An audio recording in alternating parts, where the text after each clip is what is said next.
What we're going to show here today is how forces can change from balance to unbalance and back to balance, and how motion is affected by that when we attempt to move objects here on Earth.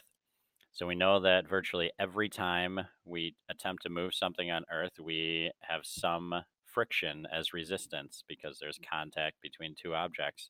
So this box has friction due to the texture of the surface, the floor, the ground that he's pushing it on. So I'm going to apply a force to this box, and we'll see the speed either change or stay constant. We'll see the sum of the forces right up here. Right now it's balanced force at 0. And so the object's motion is not changing. In this case, it's not moving.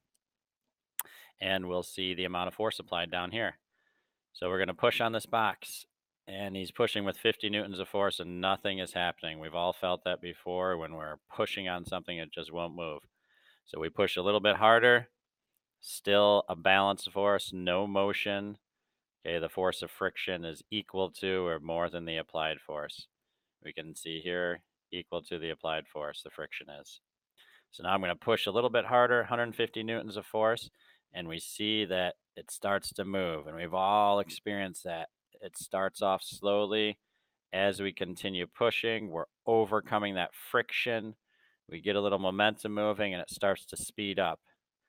Okay, and then we've also experienced where once we get something moving, we don't have to push as hard anymore. So now we're going to reduce his force back down to 100.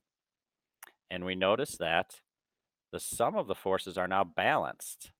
The sum of the forces are at 0 newtons, and yet the object is moving.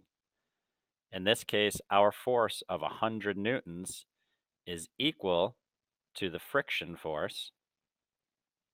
But because we had already started that object moving, we're moving at a constant speed. So this shows us that we can have a balanced force or a net force of 0 newtons and still be moving.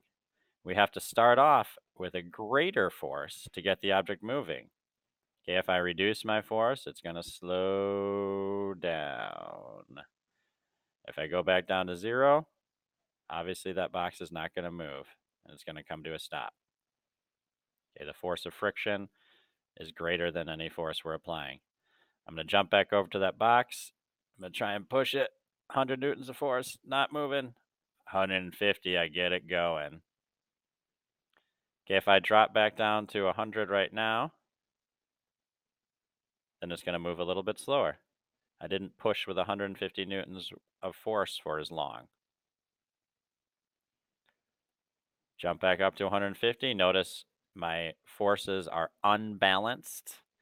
Okay, I've got 150 newtons of force moving to the right, and my friction is less than that, maybe 100 newtons to the left. So I'm going to drop back down to 100. I found a nice even pace. I'm just going to keep pushing that box at the same pace. I don't have to push as hard as I did to get it started. Once I get that box moving, I don't have to push quite as hard as I did to get it started, and so my speed is constant. This is a constant velocity, balanced forces, moving object.